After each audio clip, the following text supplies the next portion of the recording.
Hello, I'm Maria. Let's read Lesson 5, Big Nose and the Storm Maker. No one knew Big Nose's real name, but everyone knew that he had the biggest nose in the village. His nose was so enormous and everyone laughed and pointed at it. "Look at that big nose!" they called. This made Big Nose unhappy, so he only went into the village when he needed to buy chocolate or a new handkerchief. The part of the country where Big Nose and the villagers lived was by the sea. There were no hills there, just fields where the farmers grew vegetables to sell in the city. Children played games outside in the streets, and when the weather was warm and sunny, they ran down to the beach to look for shells or to play in the water. Big Nose liked being on the beach too.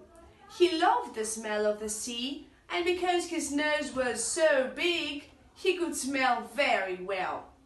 He could smell the dinner that people were eating on islands that were far away and all the different fish that lived in the sea too. He liked the smell of octopuses most of all and often caught them and cooked them for his breakfast. Big Nose could smell the difference between the north and the south, the east and the west winds too. His nose could perhaps smell better than any other nose in the world. One evening, Big Nose was walking on the sand, enjoying the smell of the salt in the sea and the warm south wind, when suddenly the wind changed and started blowing from the north. Big Nose shivered. He looked at the sky and smelled the air. "Oh no," he thought, "I know that smell and I know that sound in the wind too. It smells like and it sounds like the Storm Maker." "Storm Maker," he called out loudly, "I can't see you yet, but you can't hide from me. You should go away." The Storm Maker said nothing.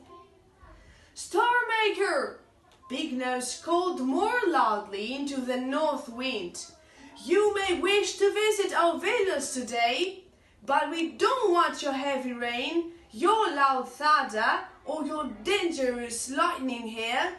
Go away, take your problems to another part of the world." But the Storm Maker didn't listen. He began to mix up the winds with its enormous spoon to make big black clouds, and the rain came down like waterfalls. The waves in the sea got bigger and bigger, and Big Nose suddenly saw lightning that looked like a big silver knife cutting through the dark grey sky. When he heard thunder that sounded like the angriest, most terrifying drum in the world, Big Nose got angry too. He stood up slowly and looked at the face of the Storm Maker and began to whistle at it. But the Storm Maker still didn't go away. The sun blew and blew, and the wind got stronger and stronger, and the rain got heavier and heavier. Back in the village, hats, leaves, umbrellas were flying away in the wind. Children were hiding under tables, and parents were brushing the rainwater away from their doors, worrying about the vegetables in their fields. Big Nose climbed to the top of the highest rock on the beach and looked straight into the eye of the Storm Maker. He took more and more air through his enormous nose and whistled more and more loudly until his whistling was louder than the wind. In the end, the Storm Maker put its enormous hand over its enormous ears and slowly turned away from the sky over the village. Its black clouds disappeared and the wind was quiet again. "That's better," Big Nose said quietly, and climbed down from the high rock and walked slowly home.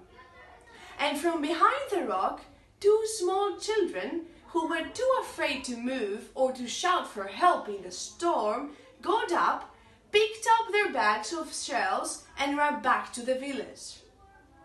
When they got home, they told the oldest woman in the village about Big Nose. She told the story to her sons and her daughters.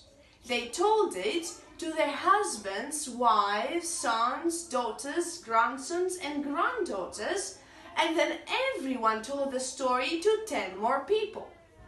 Soon everyone in the village knew about Big Nose and the Storm Maker. When Big Nose walked into the village the next day, no one laughed or pointed at his big nose or said that his whistling gave them earache, which was true. They knew that Big Nose made the Storm Maker take away its terrible rain, loud thunder and dangerous lightning, so they smiled at him and said, "Good morning," or "How are you?" One small child gave him a beautiful flower. Big Nose was surprised. Everyone was being so nice to him, but he didn't want to ask why. He just said, "I'm fine, thank you," and smiled back at everyone and felt much, much, much happier. Thank you. Bye.